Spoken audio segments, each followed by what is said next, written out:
Union budget 2024 23 जुलाई 2024 को India की finance minister Nirmala Sitharaman ने पार्लियामेंट में बजट पेश किया।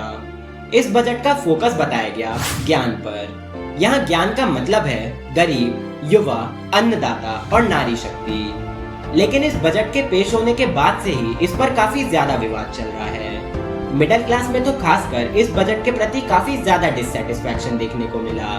ये गरीबों पे ही पेट पे लात पड़ेगी, अमीरों पे पेट पे लात नहीं पड़ेगी। दोबारा मोदी तैयार हुआ है। मोदी तैयार हुआ तो उन्होंने महंगाई लेके आया हुआ है। बोला था ना कल सुधार आएंगे, वो सुधार नहीं आ रहा। दुनिया पीछे वर्ग में जा रहा है वो। इसके साथ ही कई बड़े बड़े बिजनेसमैन ने भी इस बजट को क्रिटिसाइज किया। कहा तो यहाँ तक जा रहा है कि इस बजट से मिडिल क्लास पर और भी ज्यादा दबाव पड़ गया। वहीं ऑपोजिशन द्वारा ये दावा किया जा रहा है कि बीजेपी ने इस बजट के थ्रू अपने एलायंस को खुश करने की कोशिश की है। तो आखिर कितनी सच्चाई है इन सभी दावों में और क्या कारण है बजट पर हो रहे इस विवाद का? चलिए जानते हैं इस मुद्दे को और गहराई से आज के इस वीडियो में।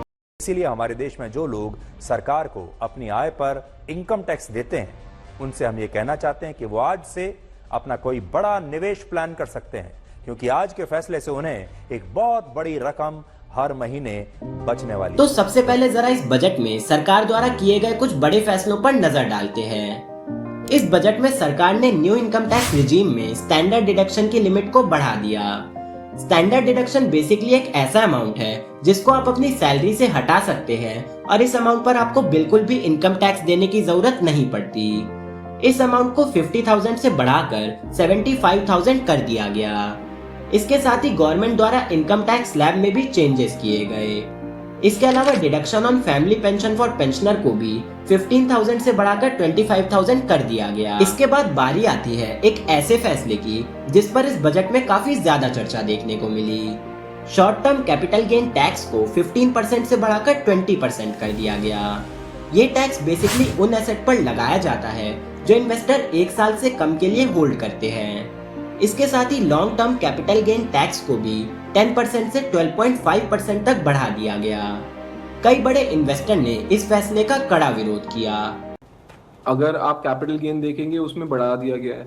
शॉर्ट टर्म कैपिटल गेन 15 से 20% कर दिया गया है, लॉन्ग टर्म 10 से 12.5% कर दिया गया है। बट फंडामेंटली कोई नई चीज नहीं। इसके साथ ही इंडेक्सेशन टैक्स को भी सरकार द्वारा पूरी तरह से हटा दिया गया। जब भी कोई प्रॉपर्टी एक लंबे समय के बाद सेल की जाती है तो उसकी वैल्यू में बढ़ोतरी देखने को मिलती है।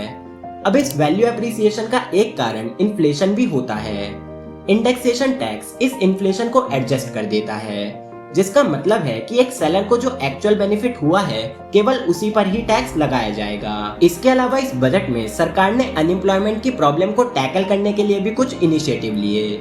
सरकार द्वारा फर्स्ट टाइम फॉर्मल सेक्टर में जॉब पाने वाले लोगों को 1 मंथ सैलरी दी जाएगी 15,000 रुपए तक 3 इंस्टॉलमेंट में। वहीं दूसरी स्कीम में मैन्युफैक्चरिंग सेक्टर को इंसेंटिव देने की बात की गई है। इसके साथ ही सरकार द्वारा 1 करोड़ युवाओं को टॉप 500 कंपनीज में इंटर्नशिप कराने की और 5,000 रुपीज का अलाउंस देने की भी बात की गई।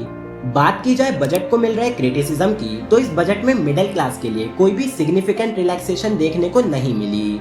इस समय इंडिया में इनकम इनइक्वालिटी आज तक के इतिहास में सबसे ज्यादा बढ़ चुकी है।